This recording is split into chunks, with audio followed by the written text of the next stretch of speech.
नमस्कार दोस्तों। अभी हम सिकटा विधानसभा क्षेत्र में हैं और सिकटा विधानसभा क्षेत्र में एनडीए की तरफ से एक बड़ी सी सभा की गई है। मैं आपको बता दूं कि जेडीयू की तरफ से समृद्ध वर्मा यहां से चुनाव लड़ रहे हैं और कहीं ना कहीं समृद्ध वर्मा की कोशिश है कि इस बार जो है जेडीयू का सीट जो है यहाँ से निकाले। आपको बता दूं कि यहाँ का स्थानीय विधायक जो है माले से है और कहीं ना कहीं उनसे लोग नाराज है, जिसको देखते हुए कहीं ना कहीं जेडीयू पार्टी जो है समृद्ध वर्मा को टिकट दी है। समृद्ध वर्मा के बारे में आपको मैं बता दूं, समृद्ध वर्मा पूर्व विधायक जो 30 साल से लगभग यहाँ पे विधायक रहे, दिलीप वर्मा के पुत्र हैं और उन्होंने बीजेपी से टिकट लेने के लिए पूरा एड़ी चोटी एक कर दिया था। कहीं ना कहीं उनको जो है बीजेपी यहाँ पर टिकट न दे पाई, क्योंकि यहाँ पर सीट जो है जेडीयू के पक्ष में चली गई, जेडीयू के कोटा में चली गई, जिसके वजह से जो है समृद्ध वर्मा को जेडीयू कोटा से जो है यहाँ से टिकट दिया गया है। और उनके प्रचार के लिए बीजेपी के दिग्गज नेता मध्य प्रदेश के मुख्यमंत्री मोहन यादव चुनाव प्रचार करने के लिए पहुंचे थे और उनके साथ ही साथ चंपारण के एक से एक दिग्गज नेता, चाहे आप संजय जायसवाल को ले लीजिए, चाहे केंद्रीय मंत्री सतीश चंद्र दुबे को ले लीजिए, जैसे बड़े बड़े नेता जो है इस सभा को सफल बनाने के लिए जो है यहाँ पहुंचे थे और जबरदस्त भीड़ थी। मोहन यादव ने यहाँ आकर क्या कहा है आप आगे के वीडियो में जरूर देखें। बनाना तो इतना मार्जिन से बनाइए, इतना वोट से और जिताइए ताकि वो जाके। और हमारे आदरणीय सतीश चंद्र दुबे जी के लिए एक बार जोरदार तालियों से स्वागत करें आप लोग। वर्षों तक हिंदू मुसलमान के रूप में इस देश के अंदर क्या क्या नहीं लड़ाते हुए हर बार नाटक करते रहे, लेकिन आज बदला दौर में सुप्रीम कोर्ट का भी मान सम्मान बढ़ाते हुए हिंदुस्तान के लोगों के लिए मैं बधाई देना चाहूंगा। जब जैसे ही सुप्रीम कोर्ट में फैसला हुआ और धूमधाम से मंदिर बना, कोई दुनिया की ताकत नहीं रोक रही और पूरे देश के अंदर कोई बवाल नहीं हुआ। यह है लोकतंत्र की ताकत और यह है मोदी जी और नीतीश जी की विचारधारा का प्रकटीकरण। सबके साथ मिलकर के, सबके साथ सबका विकास, सबका विश्वास, सबका प्रयास। आज अपने बीच आप बताओ दुनिया के कौन से देश ऐसे हैं जो भारत के यशस्वी प्रधानमंत्री का सम्मान नहीं करना चाहते? हाँ, एक देश है जो कुत्ते की पूंछ की तरह सीधा ही नहीं होता है, जब निकालो तब टेढ़ी पूंछ, वो है हमको सबको मालूम है। तो ऐसे लोगों को सीधा करने के लिए भी 56 इंच के सीने वाले शासन के प्रधानमंत्री चाहिए और यशस्वी सेना घर में घुस के मारने वाली होना चाहिए। ये हमारे लिए सौभाग्य की बात। लातों के भूत बातों से नहीं मानते, ये दुनिया का दस्तूर है। ये सदैव अपने कर्मों के आधार पर जब पढ़ेंगे तब पढ़ेंगे और इतने पढ़ेंगे कि गिनने वाला भी भूल जाए। ये अपनी देश ने सिखा दिया है। एक बार हो, दो बार हो, हवा के मार्ग से हो, जमीन के मार्ग से हो, अब तो ब्रह्मोस मिसाइल से लोग मिनट में गिनती करते रह गए, लेकिन घर में घुस के जो मारा, तो इसका मतलब हमने अपने देश के लिए ये जो हमारा भाव है, किसी धर्म का अपमान करने की बात नहीं थी। ये जो झूठा वातावरण बनाया था कांग्रेस और उनके साथ वालों ने इस देश के अंदर, होना तो ये चाहिए था। आजादी के बाद से जब सोमनाथ का मंदिर धूमधाम से बना 1947 में, तो हिंदू मुसलमान सबने मिलकर आनंद मनाया था। लेकिन कांग्रेस और कांग्रेस के इनके पूर्वज एक एक पार्टी के एक परिवार के अंदर समा गए। नेहरू जी, इंदिरा जी, राजीव गांधी, उनकी बहू, उनका नाती पोता एक घर से बाहर ही नहीं आते। ये लोकतंत्र का मजाक बनाया हुआ था। हमारे लिए तो सौभाग्य की बात है। मैं जिनसे बात कर रहा हूं, ये बिहार की धरती, राम और कृष्ण की धरती, जोरदार अभिनंदन करें अपने उस गौरवशाली अतीत के लिए। हमारे अपने सत्य के मार्ग पर, धर्म के मार्ग पर जो अधर्म करता है, उस अधर्म के खिलाफ हमारा संघर्ष ये धर्माचरण कहलाता है। इस नाते से लोकतंत्र के अंदर आज हथियारों का जमाना नहीं, विचारधारा का जमाना है और विचारधारा के बलबूते पर मुझे इस बात की प्रसन्नता है।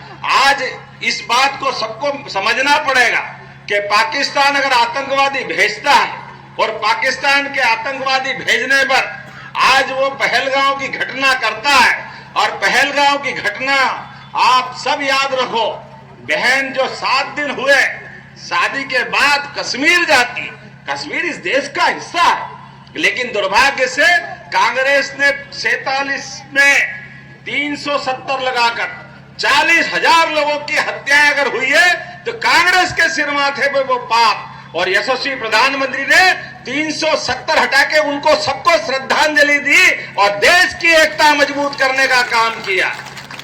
और पहलगांव के अंदर याद करो, जब से मोदी जी की सरकार बनी, अब आतंकवादी हमले दिल्ली, बंबई कहीं होते नहीं, कहीं भूल से भी ये घटना हो जाती है तो हमको मालूम है हमारा नेता रात में सोएगा, बाद में हिसाब पहले चुकता करता है। ये वर्तमान का समय, ये बदलते दौर का समय। और इसीलिए हमारे लिए तो कहा गया सठे साठ्यम, जो जैसा समझता है उसको उसी भाषा में जवाब देने की आवश्यकता है। नालंदा की धरती, तक्षशिला की धरती, यहां तो दुनिया के अंदर दुनिया भर के लोग ज्ञान विज्ञान के लिए आते थे। इस बिहार की जय जयकार तो सम्राट अशोक के काल से होती आई। बिहार में किस बात की कमी? बिहार क्षमतावान, योग्यताधारी, परमात्मा ने तो धरती भी रत्न गर्भा बनाए। सभी प्रकार के मिनरल, सभी प्रकार की वनस्पतियां, सब प्रकार की अनुकूलता, केवल नेतृत्व की कमी के कारण से बिहार पिछड़ा था। मुझे इस बात की प्रसन्नता है कि समय आया, मोदी जी ने तो कर्पूरी ठाकुर जी को भी भारत रत्न देकर सम्मानित किया है। यह कर्पूरी ठाकुर जी का सामाजिक उत्तरदायित्व का सम्मान था। सबका साथ, सबका विकास, सबका विश्वास, सबका प्रयास, बोलने की बात नहीं, करके दिखाने की बात। और आज के इस दौर में जनतंत्र के अंदर जिस प्रकार का समय चला, संजय जी आपको भी धन्यवाद दूंगा। आपने भी पूत के पांव पालने में ही देख लिए थे। आपने कहा कि प्रत्याशी ऐसा है कि बाद में पछताना पड़ेगा, तो भले ही अपनी गठबंधन कुछ भी हो, आपने बाय बाय करके अपना रास्ता निकाला। जोरदार अभिनंदन संजय भाई के लिए।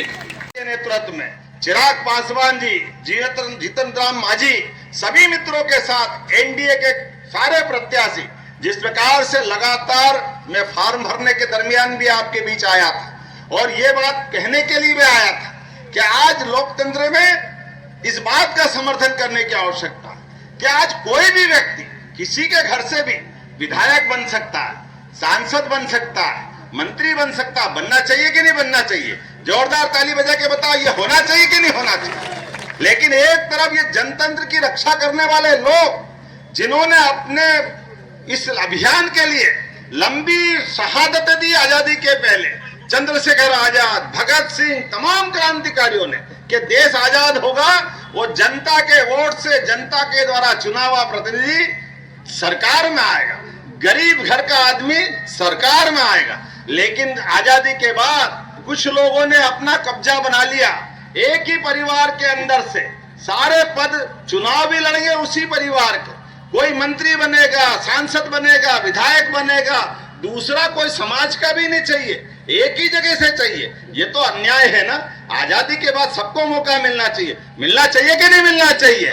कोई भी आदमी है, किसी प्रकार से भी है। मुझे इस बात की प्रसन्नता है, यशस्वी प्रधानमंत्री के नेतृत्व में हमारी पार्टी और एनडीए गठबंधन यह उदाहरण पेश करता है कि हर एक परिवार से निकलकर, और मैं तो और भाग्यशाली हूं जिस जगह से मुझे टिकट दिया जाता है, मेरी उस विधानसभा उज्जैन में 500 भी हमारे समाज के वोट नहीं, लेकिन एक बार नहीं 3-3 बार प्रचंड बहुमत से जीत के आते हैं। ये हमारा, आपका, सबका, ये सबका साथ, सबका विकास का परिणाम निकलता है। ऐसे में जब हमारे ऐसे व्यक्ति को, भगवान कृष्ण के उस कुल वंश में से निकले हुए किसी व्यक्ति को भी, अगर आज मेरे परिवार में कोई विधायक नहीं, कोई सांसद नहीं, मंत्री का तो सवाल ही नहीं, इस देश के 5वें नंबर के सबसे बड़े राज्य का मौका अगर किसी ने दिया है तो माननीय मोदी जी की पार्टी ने दिया। जोरदार अभिनंदन नीतीश जी के पार्टी के साथ वालों ने दिया। महाकाल की नगरी से आता हूं और बाबा महाकाल के माध्यम से धार्मिक पर्यटन से भी लोगों का रोजगार मिलता है, उनके जीवन में बदलाव आता है। एक नहीं, कई प्रकार से हर गरीब से गरीब आदमी की जिंदगी अच्छी होना चाहिए। इसलिए बाबा महाकाल के महालोक के बाद हमारा उज्जैन भी बदला। और प्रदेश में उज्जैन, ओंकारेश्वर प्रत्येक स्थान धार्मिक पर्यटन के बलबूते पर, अयोध्या में भी बदलाव आया कि नहीं आया? तो अब सीतामढ़ी आपकी माता और हमारी सबकी माता, आपका तो भगवान राम से डबल संबंध है। तो धार्मिक पर्यटन को बढ़ावा देने के लिए जब आज पर्यटन के लिए अयोध्या दुनिया में जगमगा रहा है, तो यहाँ हमारा पास में सीतामढ़ी, यहीं का तो रिश्ता है आपसे हमारा, भगवान राम वाले काल का। और भगवान कृष्ण के पुत्र सांब ने भी यही सूर्य मंदिर बनवाया था। इस देश के अंदर, दुनिया के अंदर भारत की अगर पहचान कहीं है तो भगवान राम और कृष्ण के कारण से है।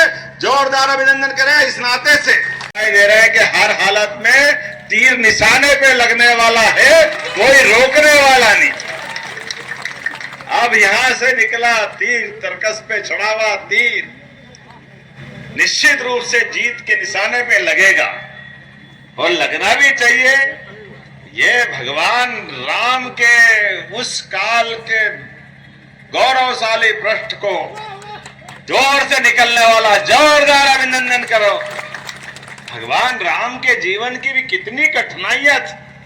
भगवान राम कभी किसी से नहीं डरे और जीवन में सदैव सच्चाई के लिए, अच्छाई के लिए गरीब, अमीर, वनवासी, आदिवासी, आम जन, जंगल सबको प्रेम लुटा करके सबको अपने गले लगाने की परंपरा से चलने वाला। चुनाव के प्रचार के लिए मैं यहाँ सभा में आया हूँ। हमारे साथ माननीय केंद्रीय मंत्री दुबे जी, माननीय सांसद संजय जायसवाल जी, हम सब ने मिलकर के जन समर्थन जुटाने के लिए सभा भी की। और जिस प्रकार से रिस्पांस मिल रहा है हमारा युवा प्रत्याशी समृद्ध वर्मा के प्रति, वाकई वो अद्भुत है। सभा की रंगत बता रही है कि हमारा तीर निशाने पे लगेगा। निश्चित रूप से समृद्ध वर्मा भारी वोटों के साथ यहाँ चंपारण की इस सिकटा विधानसभा को जीतेगा। मेरी अपनी ओर से माननीय एनडीए के मुख्यमंत्री के प्रत्याशी श्रीमान नीतीश कुमार जी के नेतृत्व में एनडीए की सरकार, चिराग पासवान जी, जीतन राम मांझी, उपेंद्र कुशवाहा जी, हम सब मिलकर के भाजपा के साथ पांचों दल ताकत के साथ एनडीए के बलबूते पर फिर सरकार बनाएंगे।